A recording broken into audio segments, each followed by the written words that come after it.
రండి.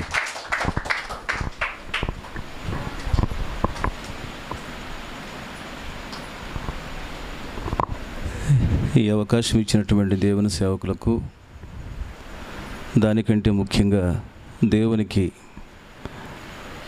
అలాగే దైవ సేవకురాలకి, మీ అందరికీ నా హృదయపూర్వకమైన వందనాలు తెలియపరుస్తున్నాను. ఈ 2009వ సంవత్సరానికి ఒక ప్రత్యేకత ఉంది. అదేమిటంటే, ప్రపంచ ప్రఖ్యాతిగాంచిన మైకేల్ జాక్సన్ అనేటువంటి డాన్సర్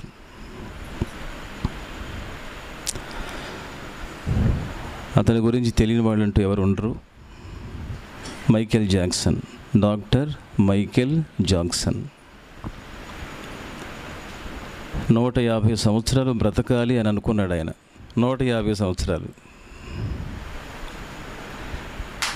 12 మంది వ్యక్తిగత డాక్టర్లను పెట్టుకున్నాడు. 15 మంది ట్రైనర్స్ని, తన దేహ దారుఢ్యం మళ్ళీ ఎక్కువగా ఉంటే నాట్యం ఆడలేడని 15 మంది ఏ సమయానికి ఏం భోజనం చేయాలి అని చెప్పడం కోసం 15 మంది ట్రైనర్స్ని కూడా ఆయనకున్నాడు. 12 మంది డాక్టర్లు కూడా ఉన్నారు.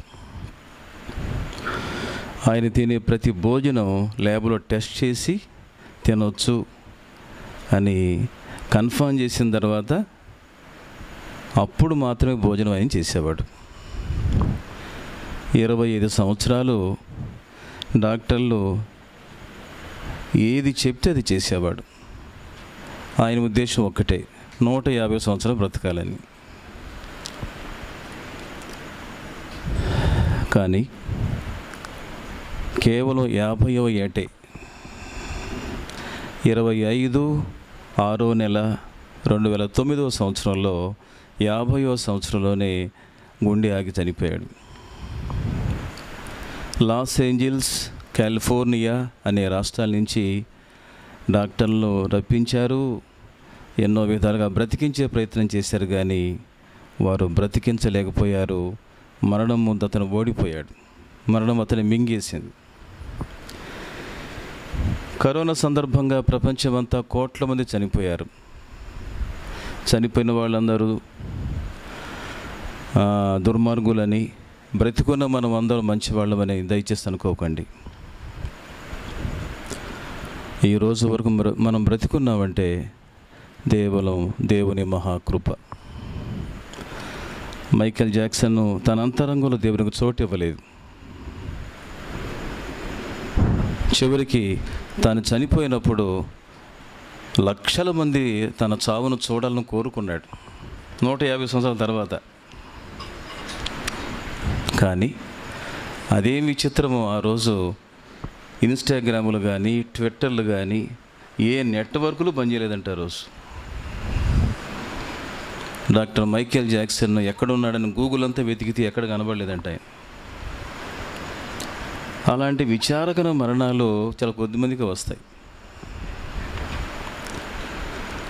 మనము మన నీతిని బట్టి కాక, మన క్రియలను బట్టి కాక, కరుణ చూపించే దేవుని వలన, కనికర సంపన్నుడైనటువంటి క్రీస్తు ప్రభు వలన మాత్రమే మనము నేటి వరకు బ్రతికి ఉన్నాం, సజీవులుగా ఉండి ఆయన ఆరాధించగలుగుతున్నాం. ఈరోజు అందరు బట్టి మనం దేవుణ్ణి స్తుతింపబద్ధులమై ఉన్నాం. దేవునికి స్తోత్రం. దైవ గ్రంథంలో, ప్రసంగి గ్రంథంలో 5వ అధ్యాయంలో మొదటి వచనంలో మొదటి మాట, ప్రసంగి 5వ అధ్యాయంలో 5వ అధ్యాయము మొదటి వచనంలో మొదటి లైన్, నీవు దేవుని మందిరమునకు పోవునప్పుడు నీ ప్రవర్తనను జాగ్రత్తగా చూచుకొనుము. చాలు. Approaching God with utmost care. దేవుని సమీపించేటువంటి సమయం. దేవుని బిడ్డలు దేవుని సమీపిస్తూ ఉంటారు దేవుని మందిరానికి రావడం ద్వారా. దేవుని పిల్లలు బలిపీఠము ఎదుట పుల్పిట్ మీద నిలబడి దైవ సేవకులు వాక్యం చెబుతుండగా శ్రద్ధగా వింటారు. భక్త పౌలు దేవుని మందిరములో జీవము గల దేవుని సంఘములో అని ప్రస్తావించాడు. ఇది మందిరము, ఆరాధించేటువంటి మీరు జీవము గల దేవుని సంఘమై ఉన్నారు. దేవుడే తన స్వరక్తమిచ్చి మనల్ని కొన్నాడు. స్వరక్తమిచ్చి ప్రాణాలు అర్పించి కొన్నవాడే దేవుడు. సంఘాన్ని కాయుటకు పరిశుద్ధాత్ముడు ఎప్పుడూ మనకు అందుబాటులో ఉంటాడు, సంచరిస్తూ ఉంటాడు మందిరాల్లో. పెంతెకోస్తు దినమున ఆవిర్భవించినటువంటి ఈ సంఘము 120 మందితో ఈ సంఘం ప్రారంభమై దినదిన ప్రవర్ధమానమై అంచెలంచెలుగా ఎదుగుతూ దైవజనుల యొక్క వర్తమానాల ద్వారా వేలాది మంది సంఘములో సభ్యులుగా చేరారు. సంఘములో సభ్యులుగా చేరినటువంటి వారందరూ అపోస్తల బోధ యందును, సహవాసమందును, రొట్టె విరుచుట యందును, ప్రార్థనల యందును ఎడతెగక ఉన్నందువల్ల సంఘము అభివృద్ధి చెందింది.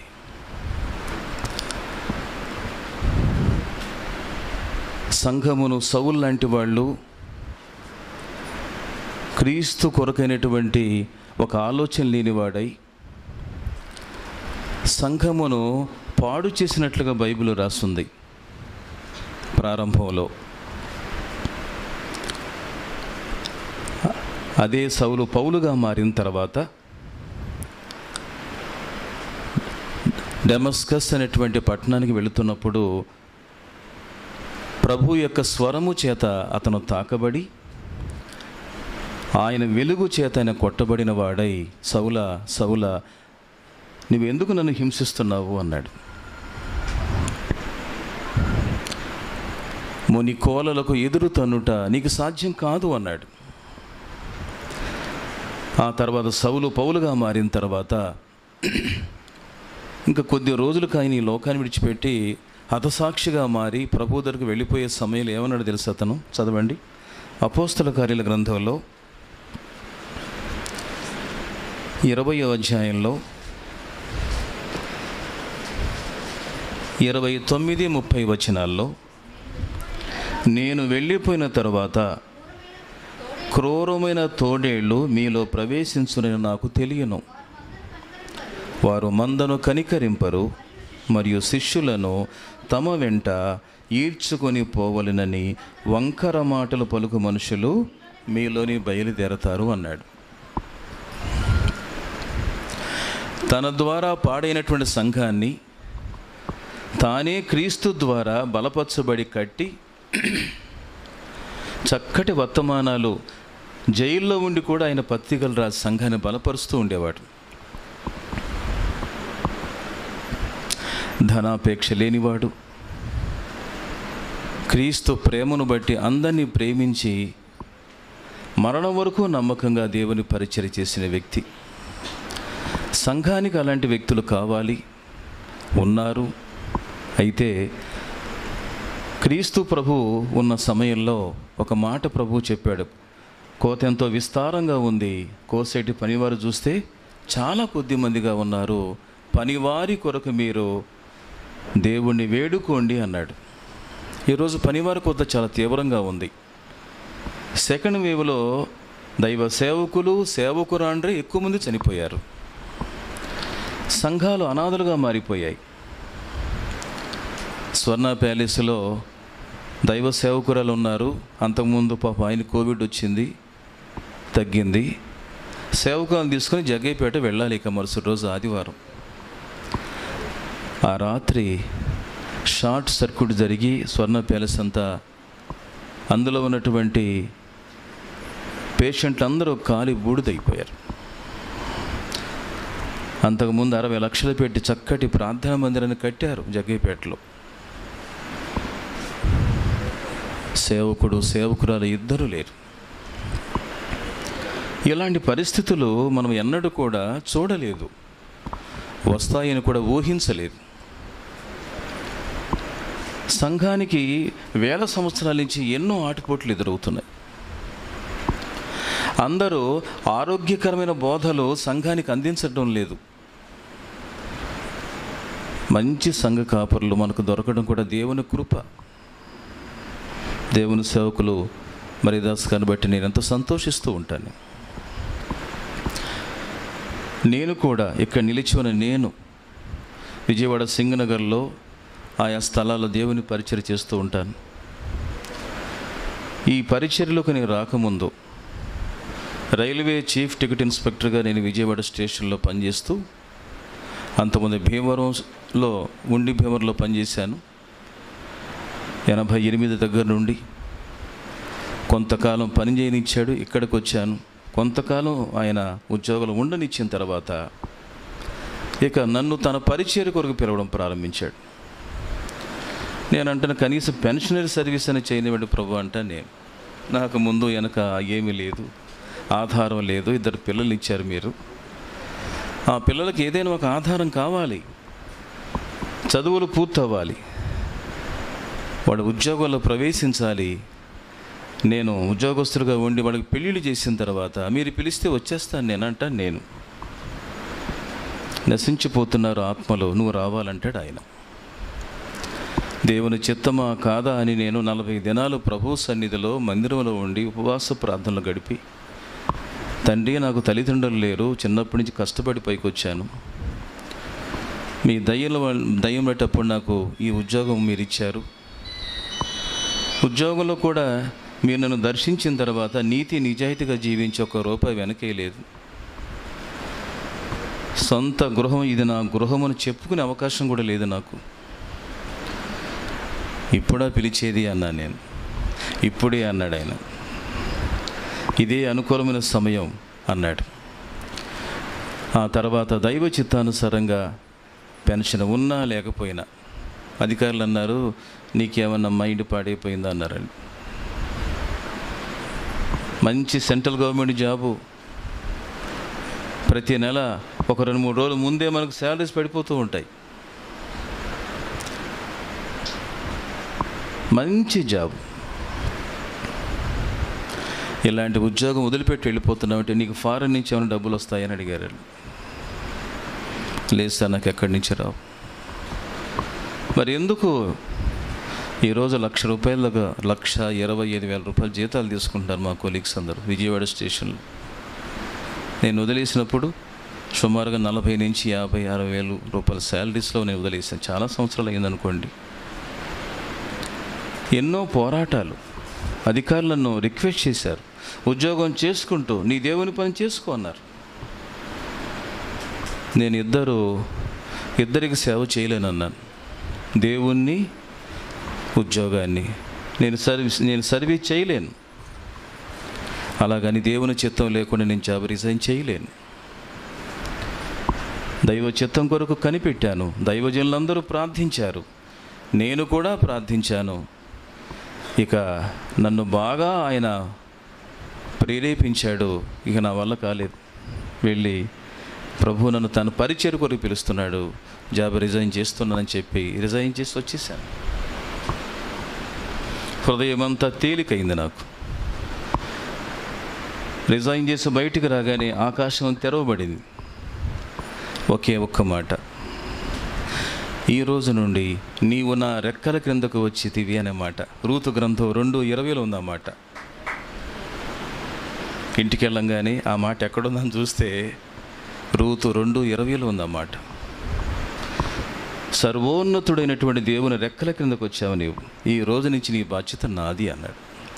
నువ్వు నమ్మకంగా నా పరిచర్య చెయ్యి, నీ అవసరాలు ఎవ్వరికీ చెప్పొద్దు, నాకు మాత్రమే చెప్పు.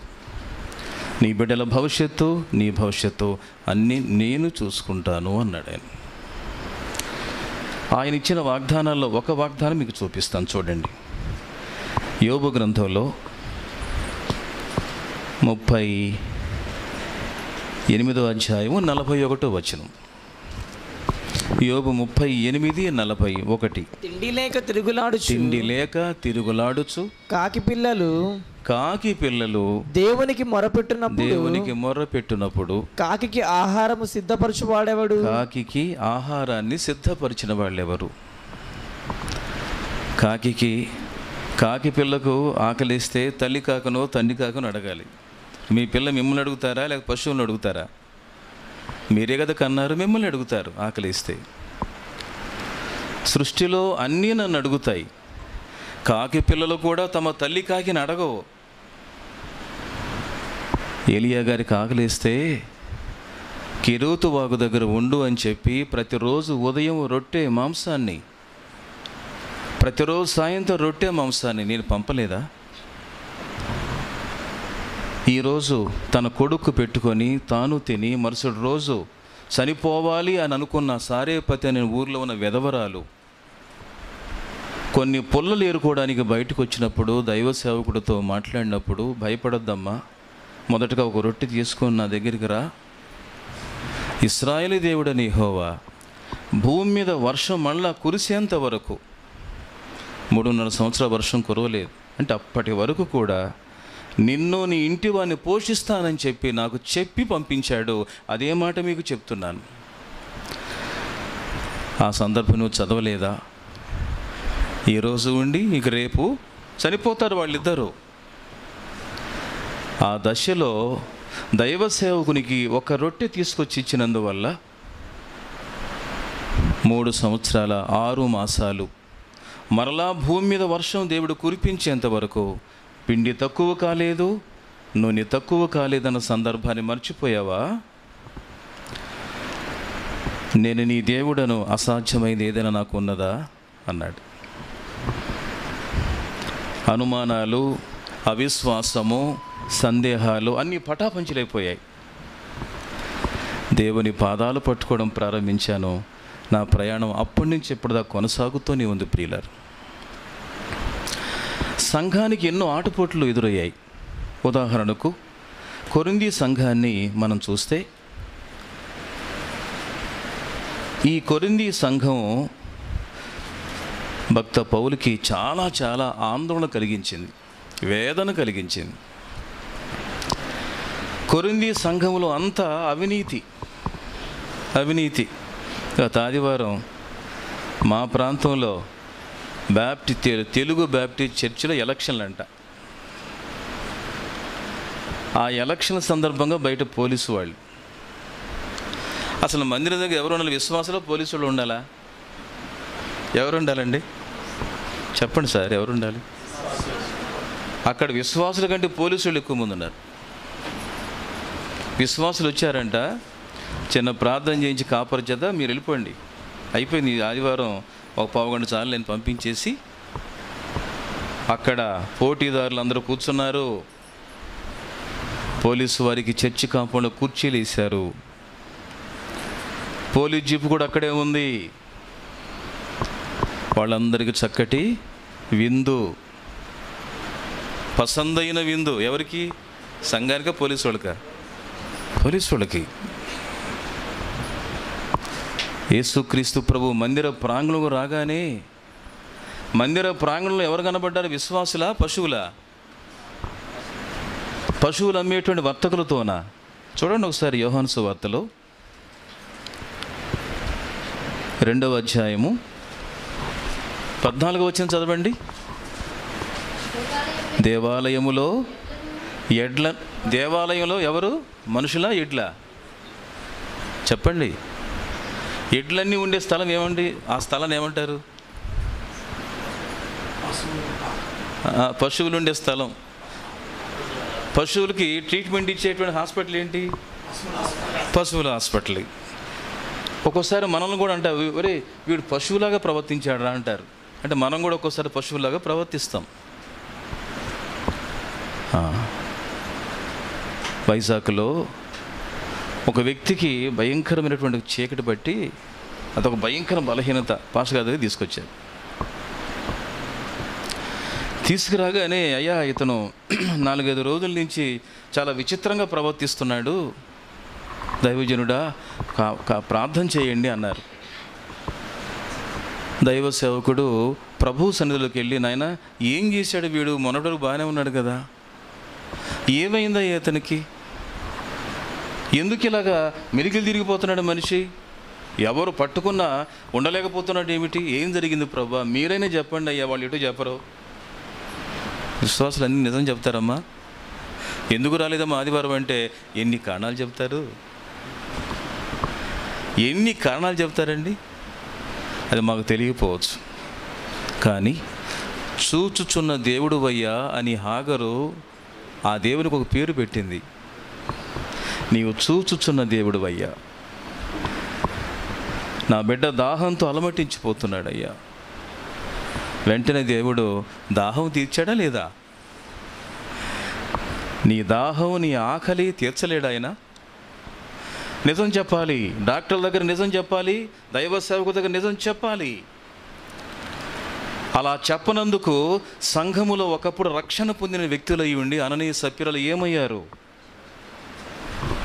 వారి పొలమే కదా, వారి పొలమేగా, ప్రేరేపించబడ్డారుగా దేవునికి ఏదో ఇచ్చేద్దామని.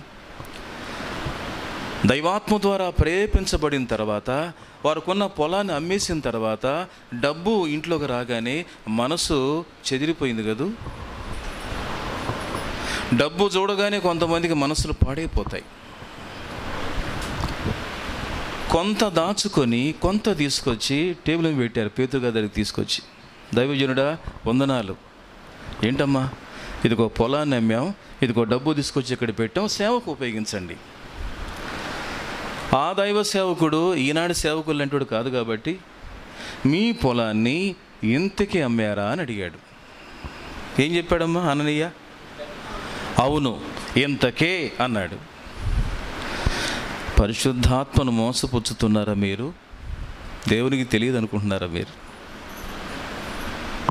అబద్ధం ఆడతావా దేవునితోనే? విశ్వాసులు ఈరోజు అబద్ధాలు ఆడరా? బాప్తీసాలు పొందిన వాళ్ళై ఉండి, ఆలయానికి వచ్చేటువంటి వారై ఉండి అబద్ధాలు ఆడరా? ఒకవేళ అబద్ధికులందరినీ దేవుడు శిక్షిస్తే ఈ మందిరంలో ఎంతమంది ఉంటారు? తర్వాత ఎంతమంది ఉంటారమ్మా? అబద్ధికులందరినీ, అననీయ సప్ఫీరాల్ని దేవుడు మట్టు పెట్టినట్లుగా అబద్ధికులందరినీ అని చంపేస్తే అసలు ఈ లోకంలో ఎంతమంది మిగులుతారు? అలాంటి శిక్ష మన మీదకి ఆయన పంపట్లేదు అంటే మనకు ఆయన లోకు అయిపోయినాడు. దేవుణ్ణి అడిగాడు ఆ సేవకుడు, ఏం చేశాడు ప్రభు ఇతనని. అతడికి కొన్ని పశువులు ఉన్నాయి, సాయంత్రం ఇంటికి తీసుకొస్తున్న సమయంలో దాన్ని బర్రె అంటారు, ఆడదాన్ని బర్రె అంటారు కదా కదా, బర్రెకి స్నానం చేయిస్తూ బురద ఉందని స్నానం చేయిస్తూ బర్రెతో పాపం చేశాడండి వాడు, బర్రెతో పాపం చేశాడు. ఇప్పుడు చెప్పండి, అతను మనిషా పశువా? పశువే కదా. అప్పుడప్పుడు మనం కూడా పశువు లాంటి పనులు చేస్తాం కదా, చేస్తాం. ఒక అన్నయ్య చెల్లిని చూడగానే మోహపు చూపు, పశువు కదూ. బైబిల్లో ఒక అన్నయ్య ఒక చెల్లిని చూసి చిక్కిపోయాను, అమ్మునోను. మిత్రుడు వచ్చి, ఏ మిత్రమా ఇలా రోజు రోజుకి ఎయిడ్స్ పేషెంట్ లాగా అయిపోతున్నావు, ఏం జరిగింది, వాట్ హ్యాపెన్ టు యూ? ఏమీ లేదురా, చెల్లిని పెళ్లి చేసుకుందామంటే నా వల్ల అవ్వట్లేదు. ఇదే పోయే కాలవరా నీకు, చెల్లిని పెళ్లి చేసుకుంటావా? దుర్మార్గుడా అని హెచ్చరించవలసినటువంటి ఆ స్నేహితుడు, ఓ సింతేనా, you want to marry your sister? అవునరా, నేను ఏర్పాటు చేస్తానుగా, నేను ఇస్తానుగా మంచి సలహా నీకు, బాగలేదని నటించు. మీ నాన్నగారు నీ దగ్గర సేవ చేయడం కోసం ఎవరిని ఉంచుతాడు ఇక్కడ? ఎవరిని ఉంచుతాడు? ఎవరిని ఉంచాడు అక్కడ? చదవండి, ఎవరిని ఉంచాడు? 2వ సమూయేలు గ్రంథంలో 13వ అధ్యాయంలో తామారు అనేటువంటి ఒక సుందరవతిని అక్కడ ఉంచారు. ఈమె అబ్షాలోము యొక్క సిస్టర్. నీ సిస్టర్ కూడా, తండ్రి ఒకడే కదా, తల్లులు వేరేంత మాత్రాన తండ్రి ఒకడేగా. ఆమె అబ్షలోముకు మాత్రమే సిస్టర్ కాదు, నీకు కూడా. బాగలేదు నాన్నగారు నాకు అనగానే దావీదు వదిలేసి వెళ్ళిపోయాడు. అమ్మ, మీ అన్నగారు తిరిగి కోలుకునేంత వరకు చక్కగా భోజనం వండి పెట్టి కోలుకున్న తర్వాత వచ్చేసాను. పెళ్ళి కాలేదు ఆమెకి. ఏం చేశాడు అతను? ఈ పశువు ఏం చేశాడు? 13వ అధ్యాయంలో 11వ వచనంలో 2 సమూయేలు 13:11లో అయితే అతడు భుజింపవలెనని ఆమె వాటిని తీసుకుని వచ్చినప్పుడు అతడు ఆమెను పట్టుకొని, నా చెల్లి రా, నా పడక మీద పడుకుందువు రా. పశువులు కాదు. ఈనాడు ఎక్కడ చూసినా ఈ వీధులు ఇలాంటి పశువులు ఎన్ని కనపడతాయి మనకి. చక్కగా డ్రెస్సులు వేసుకుని తిరుగుతాయి ఈ పశువులు. తల్లి అయినా ఒకటే, చెల్లి అయినా ఒకటే. ఇలాంటి వాళ్ళని దిద్దుతూ వస్తుంది సంఘం ఆది నుంచి ప్రియులారా. కొరింథీ సంఘం నిండా కరప్షన్, అవినీతి, తోబుట్టుల మధ్య లౌంగికపరమైన అపవిత్రత. కొరింథీ సంఘంలో ప్రభు బల్ల దగ్గర పోటీలు. నాకు ఎక్కువ రొట్టె లేదు, నాకు ఎక్కువ ద్రాక్షరసం అందలేదు. పోటీలు. ప్రభు బల్ల దగ్గర పోటీలు, తన్నుకోవడాలు. పౌలు ఒక సందర్భంలో చెప్పాల్సి వచ్చింది, మీకు ఇల్లు లేవా? ఏమయ్యా, రొట్టె అంటే జస్ట్ జ్ఞాపకం చేసుకోవడం కొరకు ఇంత ప్రభు యొక్క రొట్టె ఇస్తూ, ఇది ప్రభు శరీరం కొంచెం ఇస్తాం, నాకు ఎంత ఇవ్వలేదే. బేకరీ ఉంటుంది, అక్కడికి వెళ్ళి తినండి పోండి. కొరింథీ సంఘాన్ని చూస్తే ఈనాటి సంఘాలు, ఆనాడు ఈ లక్షణాలన్నీ ఆనాడు ఆ సంఘంలో కనబడ్డాయి ఆయనకి. ఎందుకు సంఘాలు ఇలా తయారవుతున్నాయంటే, జీవము గల దేవుని సంఘాలుగా ఎందుకు మారట్లేదు? దైవ సేవకులు చెప్పట్లేదు అనుకుంటున్నారా మీరు? కొంతమంది చెప్తారు, ఖచ్చితంగా చెప్తారు. మీరు వచ్చినా రాకపోయినా ఖచ్చితంగా చెప్తారు. కానీ చాలామంది వినడం లేదు. దైవజనుడు మోషే గారు ఆజ్ఞల కోసం పైకి వెళ్ళాడు. ఎక్కడికి? సీనాయి పర్వతం మీదకి వెళ్ళాడు. కొండ దిగువ భాగం యెహోషువ ఉన్నాడు. ప్రధాన యాజకుడైనటువంటి అహరోను గారిని జాగ్రత్తగా చూసుకో, నేను పైకి వెళ్ళి వస్తానని పైకి వెళ్ళాడు. ఆయన కిందకు వచ్చే సమయంలో ఏం జరిగింది? ఇక్కడ కింద ఏం జరిగింది? చదవండి ఏం జరిగిందో. న్యాయాధిపతుల గ్రంథంలో ఒకసారి చూడండి ఏం జరిగిందో. న్యాయాధిపతుల గ్రంథం 5వ అధ్యాయము 8వ వచనం.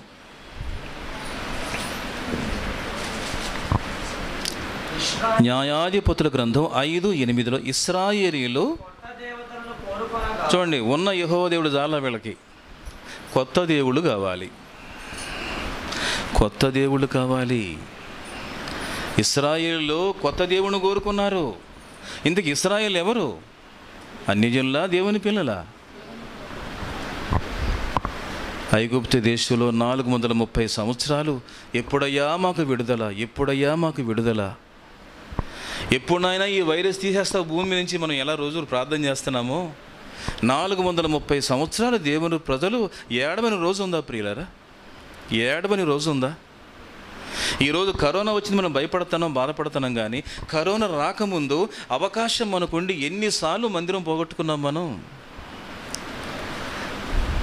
ఆదివారం రోజునే ఫంక్షన్లు పెట్టుకొని నువ్వు రాకపోగా నీ ఇంటి వారందరినీ ఆపేసి మందిరానికి రాకుండా దైవజనులు ఎన్నిసార్లు బాధ పెట్టాం మనం.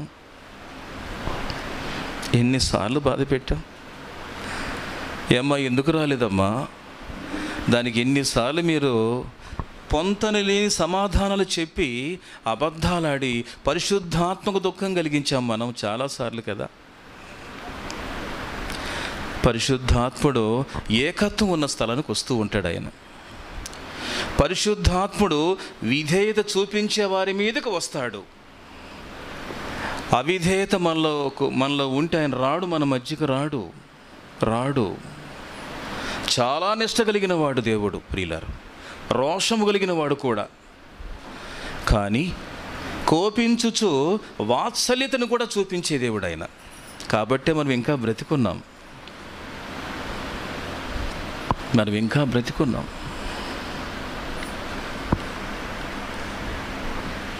ఈ ప్రసంగి 5వ అధ్యాయంలో ఒక మాట రాసిన చూడండి. 5వ అధ్యాయం 1వ వచనం, నీవు దేవుని మందిరానికి పోవునప్పుడు నీ ప్రవర్తన జాగ్రత్తగా చూసుకో. ఈ తెలుగులో ఉన్న మాట ఇంగ్లీష్లో చూస్తే God your steps while you are approaching house of God అని రాస్తుంది. నీ నడక జాగ్రత్తగా చూసుకో. ఆదివారము లేక ఆ దినాన్న, ప్రత్యేకించబడ ఆ దినాన్న నువ్వు మందిరానికి వచ్చేటప్పుడు అంతకుముందు రోజు ఏం చేశావు? అంతకుముందు రోజు నీ కాళ్ళు ఎక్కడికి నడిచాయి? నేను ఒకరోజు అలా వెళుతుంటే బైబిల్ పట్టుకుని ఒక ఆమె సినిమా హాల్ నుంచి బయటకు వచ్చి నాకు ఎదురయ్యింది. ఇక అంతే, మళ్ళీ చర్చికి రాలా. పాస్టర్ గారు చూశారు. నేను అంటాను, నువ్వు బైబిల్ తీసుకొని మా సినిమా హాల్కి ఎందుకు వెళ్ళావు చెప్పండి? వెళ్ళొచ్చా? ఇంట్లోనేమో I'm going to the church అని చెప్పి బైబిల్ తీసుకొని నీవు సినిమా హాల్కి వెళ్ళి బయటకు వస్తూ సేవకుడు కంట్లో పడ్డావు.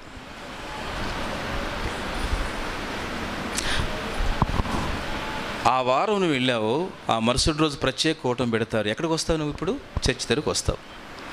వచ్చి మిగతా వాళ్ళందరికంటే నువ్వు చేసే ప్రార్థన చూస్తే అక్కడ ఆయన ఆశ్చర్యపోతాడు. కుమార్తె, నిన్నటి దినాన్ని ఎక్కడికి వెళ్ళావు?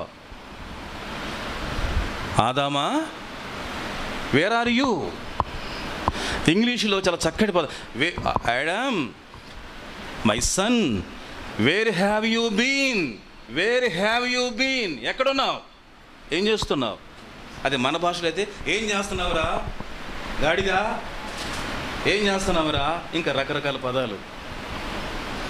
దేవుడు అలా మాట్లాడేప్పుడు మనలాగా తొందరపడి మాట్లాడు. ఆయన, ఆదామా, రోజు నేను తోటలోకి రాగానే నాకు ఎదురవుతావు, నేను నిన్ను కౌగిలించుకుంటా, నా భుజం మీదకి ఎక్కించుకుంటా, నీవు నేను చక్కగా కలిసి నడుస్తాం.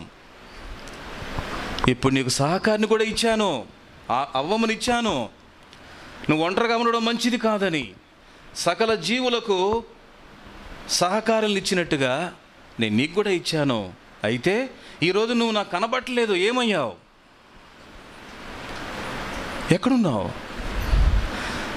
సృష్టికర్త నిన్ను రూపించాడు, నీకు సహకారాన్ని ఇచ్చాడు.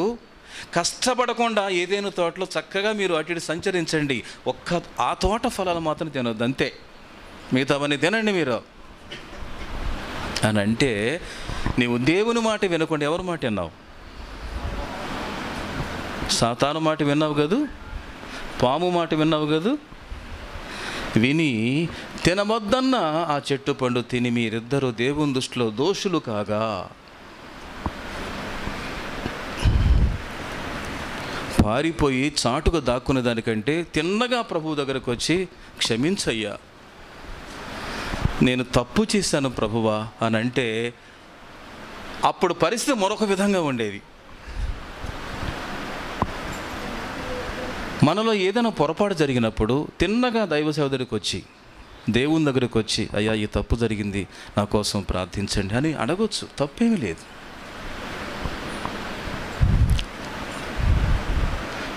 నీ పిలుపుకు నేను భయపడి చెట్టు చాటును దాక్కున్నాను, నేను దిగంబరి గనుక. అప్పుడు సృష్టికర్త ఏమన్నాడు? నీవు దిగంబరివని నీకు తెలిపిన వాడెవడు? అపవాదిని అడగాల్సిన పని లేదు ఆయనకి, నిన్ను అడుగుతున్నాడు తిన్నగా. ఎందుకంటే నీవు ఆయన బిడ్డవు కాబట్టి. బైబిల్ గ్రంథంలో ఆదాము దేవుని కుమారుడు అని రాస్తుంది బైబిల్లో. ఆదాము ఎవరు? దేవుని కుమారుడు. నువ్వు రక్షణ పొంది ఇక్కడికి వచ్చిన తర్వాత నువ్వు దేవుని బిడ్డమైనావు. అంతకుముందు నీ పరిస్థితి ఏమిటో, నీ సాక్ష్యం ఏమిటో, నువ్వు ఎక్కడెక్కడ తిరిగావో, ఏమయ్యావో, జీవితాన్ని మార్చుకొని బాప్తిసం ద్వారా దేవుని బిడ్డమైనావు. సంఘంలో సభ్యుడు అయ్యావో, సభ్యురాలు అయ్యావు. ఇప్పుడు దైవ నియమము కిందకు వచ్చావు, దేవుని సార్వభౌమాధికార కిందకు వచ్చావు నీవు. ఇప్పుడు ఆయన అడిగి ఏ పనిని చేయాలి నువ్వు? గుర్తుందా మీకు?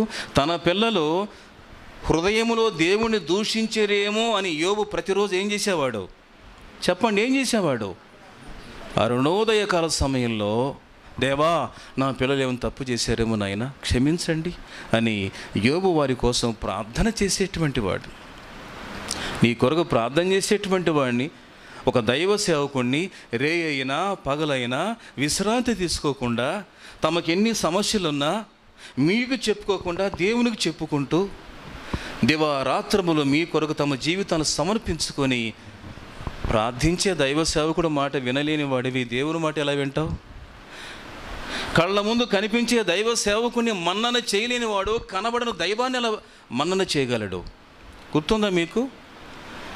లోకాసువార్తలో కళ్ళ ముందు లాజరస్సు పేదవాడు, దుర్భర దారిద్ర్యాన్ని అనుభవిస్తున్నాడు, ఆరోగ్యం లేక కురుపులతో బాధపడుతున్నాడు. నీ కళ్ళ ముందు ధనవంతుడు పట్టించుకున్నాడా కనీసం? తన ఇంటి గేటు దగ్గర ఉన్న ఆ వ్యక్తిని పట్టించుకోలేదు. సహాయం చేయగల స్థితిలో ఉండి, ఆర్థికంగా ఇవ్వగల స్థితిలో ఉండి, స్థితిమంతుడై ఉండి కుక్కలకైనా పెట్టడానికి ఇష్టపడ్డాడు, కానీ ఆ పేదవాడికి ఇంత కూడా పెట్టలేకపోయినాడు. అలాంటి కష్టాల్లో ఉండి కూడా లాజరు దేవుని విడిచిపెట్టకుండా ప్రభువునందు నిద్రించి అబ్రహాము దగ్గరికి వెళ్ళాడు. దేవునికి స్తోత్రం. ఆ తర్వాత కొద్ది రోజులకి ఈ ధనవంతుడు చనిపోయాడు. మంచి సమాధి దొరికింది. దైవ సేవకులు ఆయన్ని పరలోకానికి పంపించేశారు కూడా. కానీ పరలోకానికి వెళ్ళాలి అతను. ఎక్కడికి వెళ్ళాడు? పాతాళములో పడి ఏడ్చుచుండెను. ఏ విధంగా ఏడుస్తున్నాడు? తండ్రివైన అబ్రహాం. భూలోకంలో ఉండగా ఆ మాట నోటి వెంట ఎన్నడూ రాలేదే.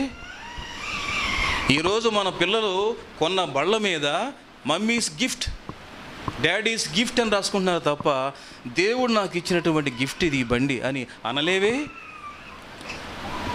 దేవుడు నాకు ఇచ్చిన పిల్లలు అని ఎందుకు అనలేకపోతున్నావు? దేవుడు ఇచ్చిన పిల్లలు కారా? మా సంఘంలో ఒక అమ్మాయికి నీకు జీవితకాలం అంతా పిల్లలు పుట్టరు రాసిస్తానన్న డాక్టర్ గారు. ఏడుస్తూ వచ్చారు. నేనన్నాను, డాక్టర్లు అన్నారు కదా. అవును, దేవుడు ఆ మాట అనడమ్మా. మనం అందరం ఆ సృష్టికర్తను వేడుకుందాం. పిల్లలు పుట్టకపోవడానికి ఎన్నో కారణాలు ఉంటే ఉండొచ్చు. గర్భసంచిలో గాలి బుడగలు ఉంటే ఉండొచ్చు, లేక థైరాయిడ్ ఉంటే ఉండొచ్చు. వీటి వల్ల పిల్లలు పుట్టే అవకాశం లేదని డాక్టర్లు చెప్పొచ్చు. కానీ నీ దేవుడు మాత్రం నీ చేతగాని వాడిని, నేను మీకు సంతానం ఇవ్వలేను అని చెప్పడు. ఆయన వేడుకుందామమ్మా అని సంఘమంతా కూడా దేవునికి మొరపెట్టగా ఆమెకి ఈరోజు 2 ఆడపిల్లలు పుట్టారు. దేవునికి స్తోత్రం. ఈ దేవునికి అసాధ్యమైనది ఏదైనా ఉన్నదా? మనం ఆయన మాట వినాలి కదా. నీవు దేవుని మందిరానికి వస్తున్నప్పుడు కాస్త నీ ప్రవర్తన జాగ్రత్తగా చూచుకో. అంతకుముందు వారం నీ అడుగులు ఎక్కడెక్కడ నడిచాయి, ఇప్పుడు ఎక్కడ నడుస్తున్నాయి? ప్రియులారా, మందిరానికి వెళ్ళేటప్పుడు నీ ప్రవర్తన జాగ్రత్తగా చూసుకోండి అని ప్రభువు చెప్పడంలో కొన్ని కారణాలు ఉన్నాయి ప్రభువుకి. అందులో ఒక మాట మీకు గుర్తు చేస్తాను, చూడండి, నేను ముగించాలి. ఇర్మియా గ్రంథం 23వ అధ్యాయం 11వ వచనం చదువుదాం. ఇర్మియా మందిరములో చెడుతనమా? మందిరంలో చెడుతనమండి. మందిరంలో చెడుతనమా? ఒక మందిరంలో ఇటుపక్క కూర్చున్న ఒక అమ్మాయి సెల్ ఫోన్లో, అటుపక్క కూర్చున్న బాబుకి మెసేజ్ పెడుతూ పాస్టర్ గారు కళ్ళు మూయి గారు మనందరం మాయమైపోవాలి. ఒక మందిరములో ఒకవైపు నుంచి మెసేజ్ అటువైపు. మందిరములో ఉండి కనీసం ఈ వాక్యాల శ్రద్ధగా వినగలుగుతున్నారా? లేదు. అందరూ ప్రార్థనలో నిష్టలో ఉన్న సమయంలో వీళ్ళు చేసే పనులు ఇవి. ఇది చెడుతనం కాదా? మందిర ప్రాంగణం అంతా కూడా పశువులు అమ్మేటువంటి వర్తకులతో నిండిపోయి సంతలాగా తయారైతే కొరడా తీసుకోడా యేసయ్యా? నా తండ్రి ఇల్లు సకల జనులకు ప్రార్థనా మందిరం కాగా మీరు నా తండ్రి ఇంటిని వ్యాపారపు ఇల్లుగా మారుస్తారా? ఇర్మియా గ్రంథంలో అయితే మందిరాన్ని దొంగల గుహగా మారుస్తారా మీరు అన్నాడు. చెప్పండి, ఇది ప్రార్థనా స్థలం. ఎప్పుడు వచ్చినా మీ కొరకు కనిపెట్టుకుంటూ ఉండే దైవ సేవకుడు ఇక్కడ ఉన్నాడు. బైబిల్ గ్రంథంలో మందిరకు తలుపులు తీసి మీ అందరి రాక కోసం ఎదురు చూస్తూ ఉంటాడు దైవ సేవకుడు అని బైబిల్లో మనం చూస్తాం. రే అయినా పగలైనా మీ కొరకు ప్రార్థన చేయడం మాత్రం వాళ్ళు మానరు. చదవండి యెషయా గ్రంథంలో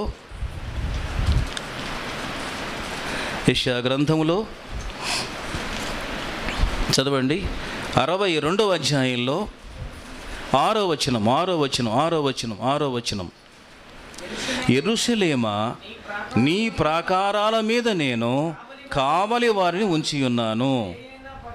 రే అయినా పగలైన వారు మౌనంగా మాత్రం ఉండరు. ఇంగ్లీష్లో I have posted watchmen on your walls అని రాస్తుంది. వాచ్మెన్ ఎవరు మీకు? సంఘ కాపరి మీకు వాచ్మెన్. ఎన్ని శ్రమలు పడి వచ్చాము ఈరోజు ఇక్కడికి. అల్లేమల్లే అనేటువంటి ప్రాంతం 14వ మైలు రాయి. అక్కడి నుంచి ఇటు మన పెదపరిమి వచ్చే రూట్లో ఎంత లోతు నీళ్ళమ్మా. ఇక్కడికి వచ్చేవాళ్ళం కాదు మేము. పరదేశులము ప్రియులారా అనే పాట మా ఇద్దరికి పాడేవాళ్ళు. మీరు కొట్టుకుపోయేవాళ్ళం మేము. నేను అన్నాను, పాస్టర్ గారు మనం వద్దులే, 2 కొడుకులు నీకు చక్కగా సంఘాలు ఉన్నాయి, వద్దులే. నేను పోయినా ఎవరు ఏడ్చేవాళ్ళు లేరు, ఎందుకంటే నా పిల్లలందరూ పెళ్ళిళ్ళు అయిపోయింది. మా పిల్లలకు పెళ్ళిళ్ళు అయిపోయినాయి, నేను పోయినా ఏడ్చేవాళ్ళు లేరు. నేను తాతయ్యని అయిపోయాను కాబట్టి మీరు ఉండాలయ్యా, సంఘానికి మీరు అవసరం. చెప్పండి, మన కాపురు కావాలా వద్దా? కావాలి. Why you want? మరీదాస్ గారు, పాస్టర్ గారు కావాలి. ఆయన కోసం మీరు ప్రార్థన చేయండి. నా టైం అయిపోయింది.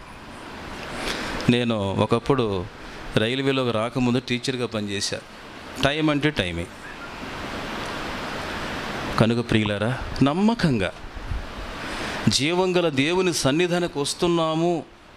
ఎలా రావాలి మనం తెలుసా? కృతజ్ఞతాస్తుతులు చెల్లించుచు లోపలికి రండి. వచ్చి ఏం చేయాలి మనము? మోకాళ్ళ నొప్పులు ఉంటే తప్ప మోకరించి ప్రార్థన చెయ్యండి. ప్రార్థనాపూర్వకంగా దేవుని మాటలు వినండి.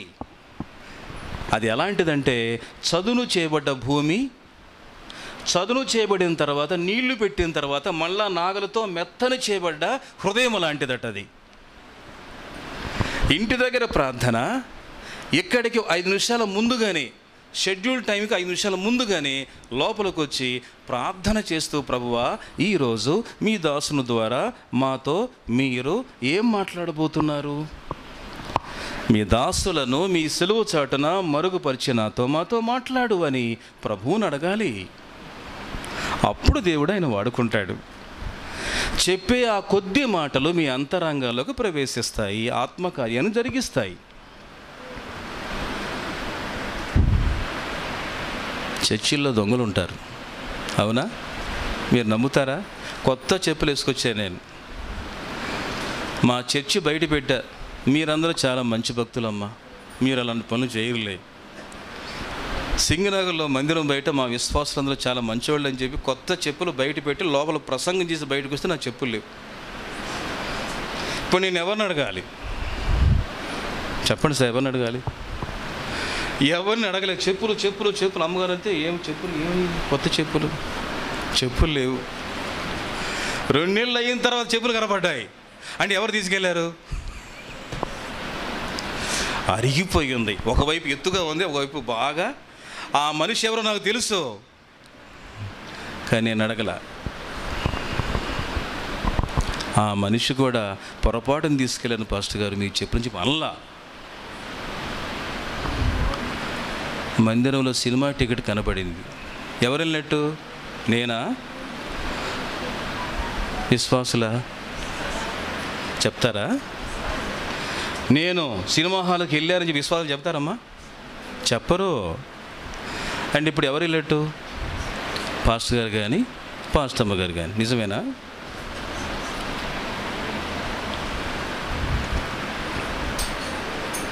సమాజ మందిరంలో ఒక వ్యక్తి ఓచ చేయగలవాడు కనిపిస్తాడు కదా మీకు, కదా? ఒక్కసారి ఆ మాట మత్తయి సువార్తలో, అంటే సంఘాల్లో దొంగల గురించి మాట్లాడుతున్నా మీకు. చెప్పుల దొంగలు మాత్రమే కాదు, ఈ దొంగలు కూడా. ఏ దొంగలు? చందా దొంగలు కూడా. ఒకసారి చూడండి, మత్తయి సువార్త 12వ అధ్యాయంలో 9వ వచనం. లూకా సువార్త 6:6. విశ్రాంతి దినమున ఆ, ఆయన సమాజ మందిరంలోనికి వెళ్ళి బోధించుచున్నప్పుడు అక్కడ మూర్ఛ కుడి చెయ్య ఇప్పుడు చెప్పండి, ఏ చేయి ఎండిపోయింది? కుడి చేయి ఎండిపోయింది. ఎందుకు ఎండిపోయింది? నేను కొన్ని పుస్తకాలు, గ్రంథాలు చదువుతుంటే చందా సంచిలో ఒట్టి చెయ్యి, ఏ నోట్ అంతే ఆ నోటు లాగేసేవాడు. ఇంత నేర్పరితనం అందరికి ఉంటుందా? చందా సంచిలో ఒట్టి చెయ్యి.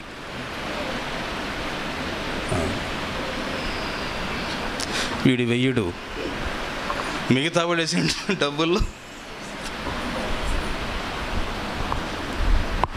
చెయ్యండిపోయింది. అయినా కరుణామయుడు ఆ చెయ్యిని బాగు చేశాడు. దేవునికి స్తోత్రం. ఎంత మంచి దేవుడండి. నాలాంటి నా చరిత్ర, నా సాక్ష్యం మీకు ప్రభుత్వతో ఇంకెప్పుడైనా పంచుకుంటాను. కానీ నేను ఎంత దుర్మార్గుడినో, టీసీగా ఉన్నప్పుడు ఎన్ని రకాలుగా దేవుడిని బాధ పెట్టే పనులు చేశానో, ఎంత అసహ్యమైన జీవితమో ఎలా మార్చాడు అనేది ప్రభు చిత్తం అయితే ఎప్పుడైనా మీతో పంచుకుంటాను ప్రియులారా. అలాంటి వ్యక్తిని కూడా దేవుడు కరుణించాడు. సంఘాల దొంగలు ఏరనుకుంటున్నారా? ఒకరోజు నా పెట్టే కానుకలు పెట్టి తీసి చూస్తే ఆ నోటు చూశానమ్మా, ఎక్కడ చెల్లుబాటు అవ్వట్లా. అంటే ఏ నోటు వేసి ఉంటారు వాళ్ళు? ఎప్పుడుదో పాత నోటు చినిగిపోయి దానికి స్టిక్కర్లు అంటించి అందులో వేశారు. నోట్లు ఎక్కడ చెల్లుబాటు అవుతాయి? మరిదాస్ పాస్టర్ గారి యొక్క మందిరంలో ఆ డబ్బాలో చెల్లుబాటు అయిపోతాయి. తీసుకొచ్చి ప్రతి వారం చూపిస్తామంట, విశ్వాసులారా ఇలాంటి నోట్లు మీరు వేయకపోయినా పర్వాలేదమ్మా, దయచేసి వేయకండమ్మా. ఎక్కడ కూడా నేను సాధారణంగా కళ్ళు లేని ముస్లింలు ఎంచుకుంటాను నేను, ఎందుకంటే వాళ్ళు అయితే చేసుకుంటారని. వాళ్ళు కూడా దానికి తీసుకోవట్లేదు. అంటే అంత ఘోరంగా ఉంది ఆ నోటు. పరలోక రాజ్యం కావాలి, నోట్లు చూస్తే ఇలాంటి నోట్లు వేస్తాం మనం. ఇది దేవుని ప్రేమించటమా? చెప్పండి ప్రియులారా. ప్రభువును ప్రేమిద్దాం. నువ్వు మందిరానికి వచ్చే ప్రతి సందర్భంలో నువ్వు ఆలోచన చేయవలసింది ఏమిటంటే, నేను నమ్మకంగా ఆయన సన్నిధిలో ప్రార్థిస్తున్నానా, నేను సరిగా త్యాగం చేస్తున్నానా, పరిచర్య చేస్తున్నానా అని కాస్త ఆలోచన చేయాలి మనం. అలా ఆలోచన చేసి మనం దిద్దుకోగలిగితే తప్పకుండా మనం ప్రభు రాజ్యంలో ప్రభుతో ఉంటాం. ప్రార్థన చేసుకుందాం. ప్రేమగల మా ప్రభువా, మీకు వందనాలు, స్తోత్రాలు చెల్లిస్తున్నాము. ఈ రాత్రి ప్రభువా, ఈ స్థలములో నీ మందిరములో నేనుండుట నీ కృప ఉన్నది అని నేను భావిస్తున్నాను. ప్రభువా, నా జీవితం ఎంత అసహ్యకరమైందో, చెప్పలేని మాటలు, వినలేని సంఘటనలు ఎన్నో జరిగాయి. అయినా మీరు నన్ను ప్రేమించారు, రక్షించారు. ఈ లోక సంబంధమైన ఉద్యోగాన్ని విడిచిపెట్టి రమ్మన్నారు, వచ్చాను, నీకు లోబడ్డాను. ఈరోజు వరకు నన్ను మీరు కాపాడుతూనే ఉన్నారు నాయన, మీకు వందనాలు. దేవుని మందిరంలో అపరాధాల, దైవ సన్నిధి అది పవిత్రమైన స్థలము, దేవుడు నివసించే స్థలము, పరిశుద్ధాత్మను సంచరించే స్థలం. ప్రార్థనాపూర్వకంగా రావద్దా? నీవు దేవుని మందిరానికి వెళుతున్నప్పుడు నీ ప్రవర్తన జాగ్రత్తగా చూసుకో. ప్రవర్తన సరిగా లేకుండా, దైవ భయము లేకుండా, కొంతమంది సెల్ ఫోన్లతో వస్తున్నారు తప్ప దేవుని మందిరానికి వాక్యాలు ఉన్నాయి కదా అక్కడ కూడా అని అంటూ దైవ గ్రంథాలు లేకుండా వచ్చేవారు ఉన్నారు. వ్రత దినమున ఉపవాసాలుండి ప్రార్థన చేసేవారు సంఖ్య బాగా తగ్గిపోయింది. నేను షుగర్ పేషెంట్ అండి, ఉండలేకపోతున్నానని అంటారు. ఆ బలహీనతలు వచ్చింది ఎందుకు? నిన్ను ప్రేమించేవారు నీ ఆజ్ఞలు గైకొంటారని నీ వాక్యం రాసుంది నాయన. నిన్ను ప్రేమింపని వారు నీ ఆజ్ఞలను పెడచెవిన పెడతారు. ఈ సంఘంలో ఉన్న ప్రతి ఒక్కరూ దైవజనుడు ద్వారా మీరు సెలవిచ్చిన ప్రతి మాటను హృదయానికి హత్తుకొని, మరియమ్మ వలె హృదయంలో దాచుకొని ఆ ప్రకారంగా జీవించేటట్లు కృప చూపించమని ప్రార్థిస్తూ యేసుక్రీస్తు సర్వశక్తిగల నామములో ప్రార్థన చేస్తున్నాము తండ్రి. ఆమేన్. అందరికి వందనాలమ్మ.